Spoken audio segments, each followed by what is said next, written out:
I was encouraged this past week. Listen to hear about Wednesday night. There was a good crowd here Wednesday night. I hope y'all, we come to the church for several reasons. I mean, there's a lot of reasons to come to church. You want to get encouraged, and you get the encouragement yourself, and you get blessed, I hope. But when you're here, you're a blessing to everyone else as well. And you miss when you're not here. When I heard the group that was here Wednesday, I was excited. And listen, afterwards, Shannon Cruz was a guy who was here. He's a friend of mine, and he was excited. And y'all encouraged him, so you're a blessing to me and to whoever else is here and to each other. And I just hope that you'll keep coming on Sunday nights and Wednesday nights. That's the close crowd, and it's always good. The more you can be here, There's been so much preaching recently and teaching on the second coming, and how Jesus is coming back, and how it's everything is looking like it's going to be sooner rather than later. And the verse says not to forsake the assembling of yourself together, but it doesn't just say not to forsake it, but it says so much the more as you see the day approaching. And if any of this preaching, any of this teaching is indicating anything, is that we're seeing the day approaching. So it's good to be here. But on that note, I hope to help you with a subject this morning that I know a lot of people struggle with. It's just a regular battle for everybody. Whether you have people or you don't have people, or you're in a crowded room or all by yourself, it doesn't really matter. You can still feel lonely. Loneliness is just feeling alone. It just consumes so many people today. If you would turn with me to 2 Timothy chapter 4. I guess I never said that. You just got to know where to go. 2 Timothy chapter 4. Starting in verse number 9. If I get there.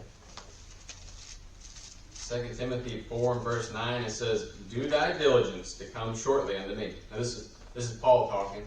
He's sending this letter to Timothy.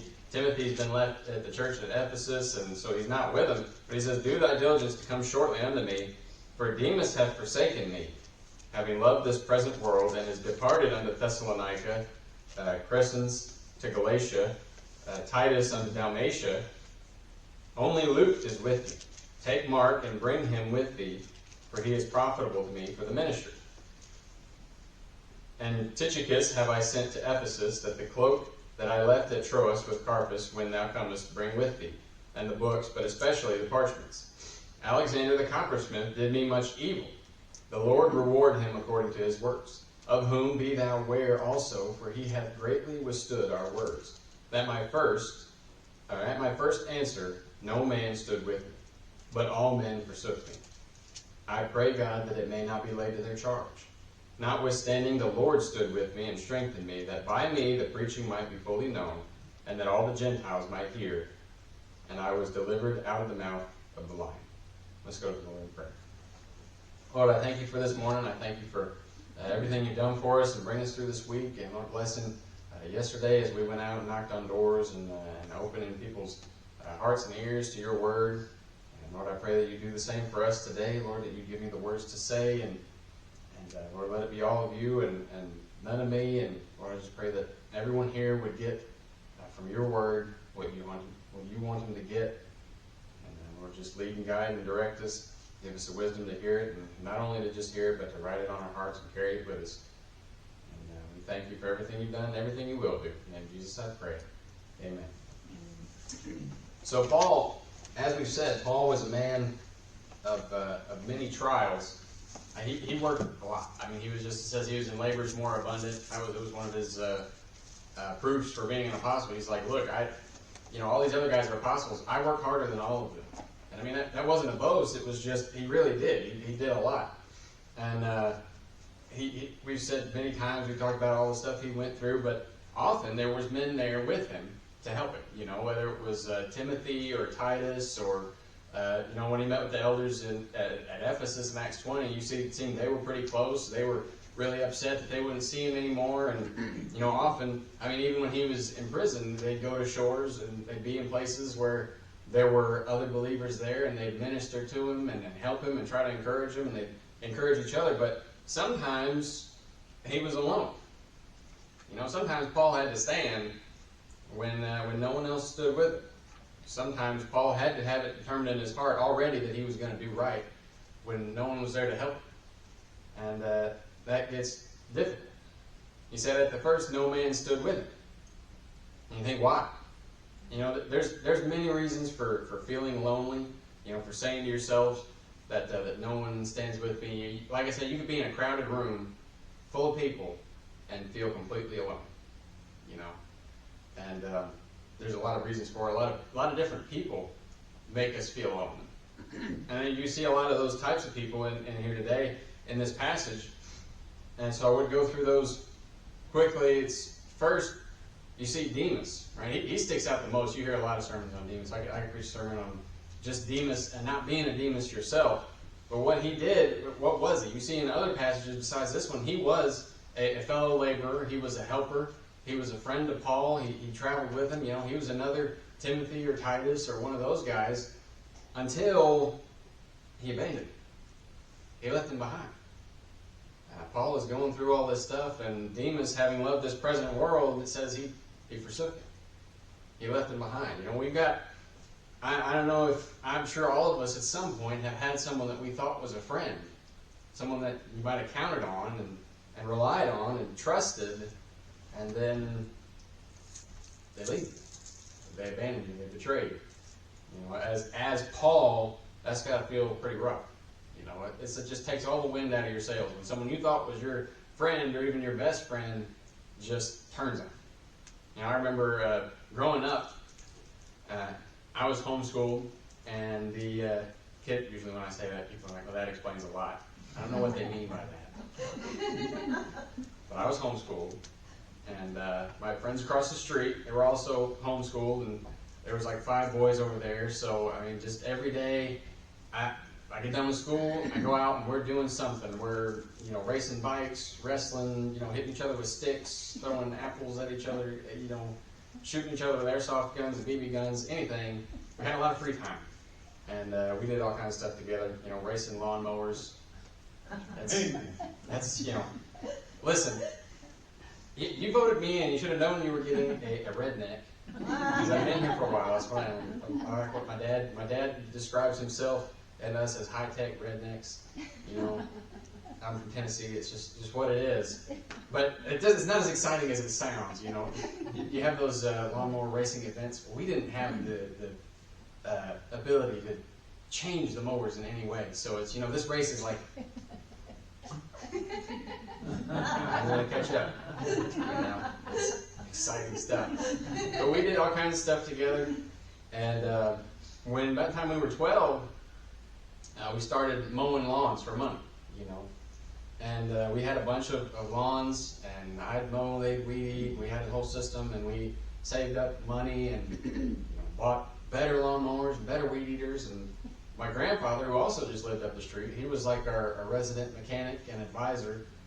And but about the time we got to the age where we could get a real job, at a place where you got to report taxes and you have regular hours and all this stuff. I don't remember what exactly happened. One of us got in trouble. I'm sure it was him, probably. And we couldn't do that together anymore. We weren't allowed to. And so we split it up. We said, I'll take these yards, you take those yards, and we'll just keep doing it separately. And needless to say, stuff just happened, and he ended up taking over all the yards, and I just went to go do a different, do something else. And you think, and sometimes it's those people who you think, I grew up with this person, they're my best friend. Surely they're not going to leave me. Surely they're not going to do anything against me, or But sometimes it's even those people which forsake you. And you know what? That's a gut punch. It'll discourage you. We've talked before about how people make the craziest decisions. They throw their life away for seemingly nothing. And why? They didn't appreciate what they had. Demas, he didn't see the benefits of everything they were going through. You know, to him, he looked at everything Paul and him were going through and every trial they're having to face, and he just sees trouble. And what he didn't focus on was the rewards you're going to have for doing all that work and facing all that persecution in heaven. But he didn't see that. He saw he's thinking to himself, why in the world am I putting myself through all this when all this pleasure and all this fun is right here to be had? You know, Moses, I think of Moses, he knew better. If you see Hebrews chapter 11, verse 24 and 26, it says, by faith Moses, when he was come to years, refused to be called the son of Pharaoh's daughter, choosing rather to suffer affliction with the people of God than to enjoy the pleasures of sin for a season, esteeming the reproach of Christ greater riches than the treasures in Egypt. For he had respect unto the recompense of the reward. Moses knew. Moses understood. He said, I'm not going to be called the son of Pharaoh's daughter. I'm not going to just sit in the palace and let my people stay oppressed and slaves, and I'm not going to enjoy these pleasures that I could as a prince of Egypt for a season, because there's going to be rewards in heaven for eternity. He knew that there would be greater rewards later if he would just endure a little bit of trouble right now. Demas didn't have that foresight.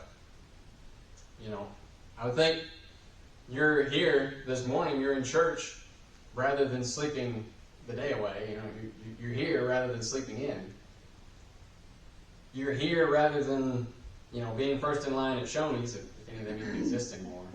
I mean, that's when I was a kid. That's what I guess I don't even know if they're out here. I'm thinking Tennessee. They are? If they didn't all go out of business. Anyway, at the restaurant. You're here as opposed to being the first in line at the restaurant. You know, you care. I'm preaching to the choir a little bit there because you care enough to be here. You see, there's good reason to be here and to seek the things of God rather than just doing what you want to do. But it's hard when friends, people we think are close to us, people we lean on, abandon us. It makes you feel alone. Because you think, if no one else is with me, at least me and this guy with me. We can do it together. And then they leave. And then what do you do? And you feel like, well, that just takes all the wind out of your sails. But you don't have to let that keep you down.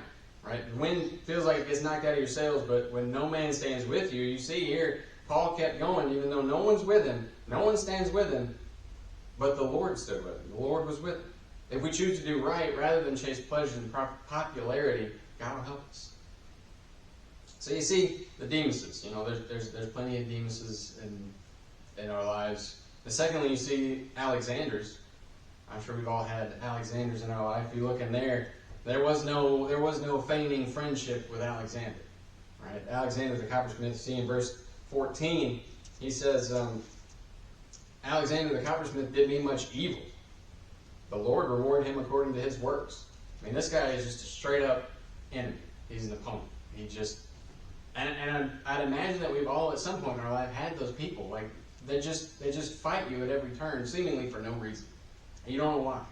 They're just against you. And I talk about probably too much, talk about work, you know, the situations that happen at workplaces, but I mean, that's where we are for most of the week. You know, the misinformation campaigns that go on at work are insane. I know Abby right now, my fiance, she's in Florida.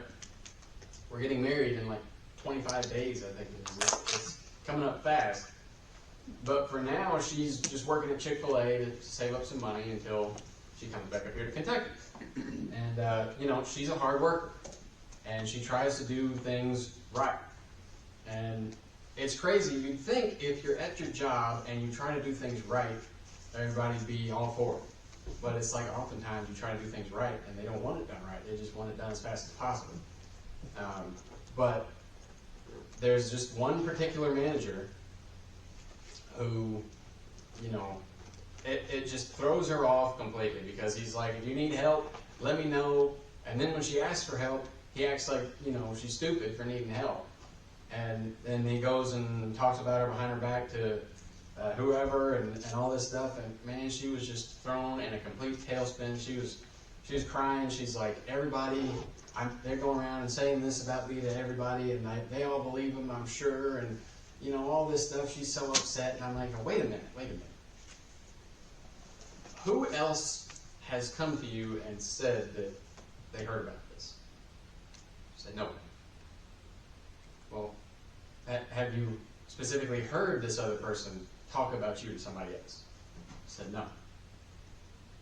Like, so really you don't know. And often it is that way. The Alexanders will make us feel like we're alone. They'll make us feel like they've got everybody else on their side, when in reality, they don't. In reality, when Abby put in her 2 weeks, because it's coming up quick, so she's quitting. She put in her 2 weeks. The owner of the store, her other managers, everybody else is trying to get her to stay. But she didn't know it. Because often the loudest voice against you is just, that's all you hear. You feel like everybody's against you. And if you let that voice get to you, you'll feel alone. But you're not. So there's Demas, there's Alexanders, and there's Timothy's. And you think, how can a Timothy make me feel alone? I mean, Timothy was a good companion to Paul, and he was a pastor, and he worked in the ministry, and it's never recorded anywhere in the Bible where he abandoned anything or did anybody wrong.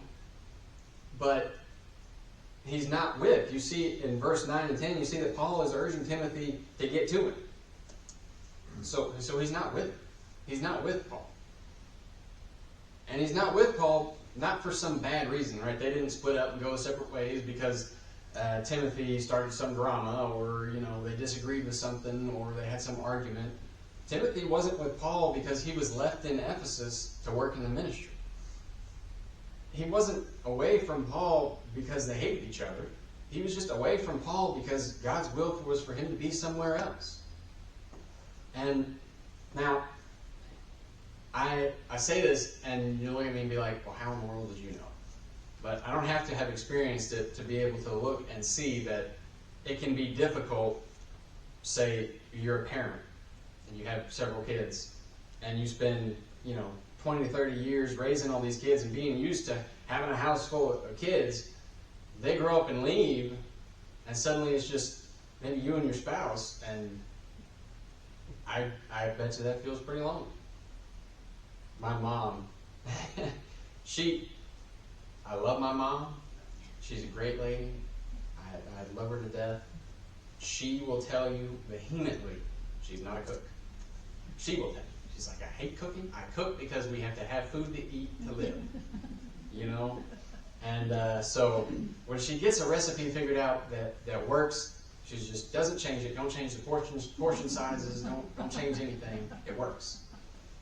But when me and my sister were both out of the house, she's now cooking for 4 people, and there's only 2 of them there. And Mom can't eat what she cooks because her whole system got messed up by cancer treatments, so she can really only eat grilled chicken and whatever's green, and she likes that stuff. So more power to her. But now she's cooking for 4 people, and Dad is the only one there to eat it. He's like, she's trying to make me fat.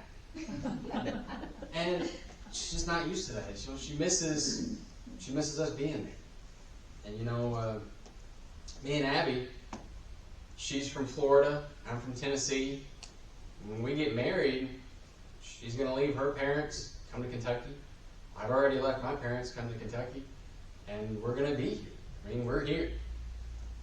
And so we're only going to get to see her parents, her family, probably once or twice a year. My family, probably the same. And but it's not because we're at odds with her parents or mine. It's not because there's any drama or anything. It's just God's will is taking us somewhere else. But that doesn't keep our parents from feeling kind of lonely and missing. Those of you here who are parents would know that better than I do, just from observing that. But that's how it is sometimes, So there's people that you thought were friends that betray you, and that'll make you feel pretty lonely. There's people who are just straight up against you the whole time. That'll make you feel lonely. There's people that leave you, not for a bad reason, but they just have to go. That'll make you feel lonely. And fifth, there's Paul's. And now you think, wait a minute. We've been talking about all these guys and their relation to Paul and why Paul would feel alone. But I would just kind of switch gears there for a minute, and you think of Paul, and you think of what else is he saying in this letter to Timothy. Look at this from Timothy's perspective. Just a little bit further back, in verses 6 and 7 of chapter 4, he says, "For I am now ready to be offered, and the time of my departure is at hand. I have fought a good fight, I have finished my course, I have kept the faith." Paul's about to die. He's at the end of his life. He's not going to be around for much longer. And, where does that leave Timothy? You think of what Paul was to Timothy. I mean, he was a friend, a brother, a mentor. Paul was the man. If Timothy had any questions, I imagine we all at some point in our life had that person where we're like, if I don't know, I'll go to them because they know. Whether it's our parents or some other mentor. At Commonwealth, my go-to is usually Brother Schwartz or Brother Fisher. They're older. They've had a bunch of experience, and they can give you wise counsel. And you look to these guys and you become friends with them, and they help guide you to where you need to be. But at some point, you lose them. This is probably one of the most difficult type of person to deal with thus far. It makes you feel the most lonely, just when you lose somebody. This difficult, profound feeling of loneliness, and we've all felt it at some time in our life, but it's a pit that many never escape. And now we have a hope, right? Paul wrote to the Thessalonians, 1 Thessalonians chapter 4, verse 13. He said, "But I would not have you to be ignorant, brethren, concerning them which are asleep, that ye sorrow not, even as others which have no hope. For if we believe that Jesus died and rose again, even so them also which sleep in Jesus will God bring back with him." Hey, we have a hope. If you're saved today and you know that the loved one who passed on was saved, you'll get to see them again. And you get to see them again in a place that's so much better than here. But And I remember this was a big comfort when my grandfather passed away. I mean, this was a man who held the whole family together. He was just, we'll talk about that one member of the family who's just the gooey, sticky stuff that just keeps everybody else from going crazy and keeps them all together. And that was him. I mean, he was one of my best friends. He was my dad's best friend. This is the man that everybody loved. I mean, I can't describe it. You just miss him because even though he was in pain every day, he made you laugh. He's just that kind of guy, and you love to be around him. And to lose him is hard, but to know that today he can run without pain because he lost his legs, and but today he can run again. He can go through every day without pain, and that's a comfort. But sometimes that thought hits you. You're just like, I wish they were there to see this. There's just people in your life that you wish were there. I wish he was here. I wish y'all could meet him. I wish he could be here to see and meet you all and see how God's moving here and what God's doing. And I wish he could be there for my wedding. Even silly stuff like when I was a mechanic, just the memories you have with people. I mean, Pawpaw, okay, that's the same grandfather I was talking about who was our resident lawnmower mechanic and advisor. And his tools were a disaster. They just were. They're a bunch of little hand toolboxes full of, rust. And if you dig through the rust, you might find a tool you can use. But it worked. And I remember when I became a mechanic and I got these big tool chests and all this fancy stuff, I was like, man, this is great. My first thought was, man, I wish Papa could see this. He never had the tool for the job. He didn't have much money. It was always, finding what would work. And I was like, man, I wish he could see this. I wish we could play one more game of rope over a cup of coffee. You just miss people. And that loss will make you alone. And I can imagine it's so much more profound when that loss is a spouse. When you lose that person. I mean, you think in Genesis, God could see that He said it's not good that man should be alone. He could see that Adam needed a companion, and for that companion He made Eve, and they needed each other. And when you lose that person, a lot of times I think of when my grandfather passed away. This also plays into the parents. And when Papa passed away, my grandmother, Nanny, is what we call her, and I know y'all are thinking, what a redneck, Papa and Nanny. But she's always taking care of somebody else. Because she worked in a nursing home, she worked in food service, and she was taking care of him because he had so many health issues. And when he passed away, it's like all of the issues just flooded on her. Suddenly her health declined, everything just, because it affected her. When you're married for 60 plus years to somebody and you lose them, that's hard. And you can feel really alone. But although we miss people, and I miss Paul, if I get to see him again, and while I miss him, I remember that I'm not alone. The Lord sent you. And whether a Demas, an Alexander, a Timothy, or even a Paul that we've lost, we have, number 5, the Savior. We've got Him with us. For whatever reason, for whoever it was that left you and why, it doesn't matter. We're not alone. If you would turn with me to Psalm 139. I got enough to read there. It's worth turning there. Psalm 139.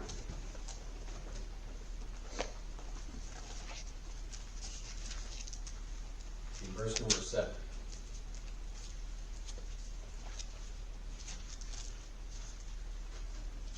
He says, "Whither shall I go from thy spirit? Or whither shall I flee from thy presence? If I ascend up to heaven, thou art there. If I make my bed in hell, behold, thou art there. If the wings of the morning and dwell in the uttermost parts of the sea, or if I take the wings of the morning and dwell in the uttermost parts of the sea, even there shall thy hand lead me, and thy right hand shall hold me. If I say, surely the darkness shall cover me, even the night shall be light about me. Yea, the darkness hideth not from thee, but the night shineth as the day. The darkness and the light are both alike to thee. For thou hast possessed my reins, thou hast covered me in my mother's womb. I will praise thee, for I am fearfully and wonderfully made. Marvelous are thy works, and that my soul knoweth right well." He'll be there with us. It doesn't matter where we go. As the psalmist is saying, no matter how high, how low, how dark, how light, how far, doesn't matter. God's there.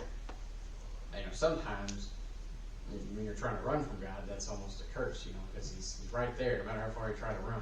Jonah learned that. I don't care if you go to Tarshish or if you stay where you're at, God's there. So there's a lot of reasons that we feel alone. A friend who betrays and abandons us, the person that's just a straight up opponent, the loved one who moved away to do good, or the loved one who's gone home to heaven. All these will cause loneliness, discouragement, even despair in our lives, but it doesn't have to.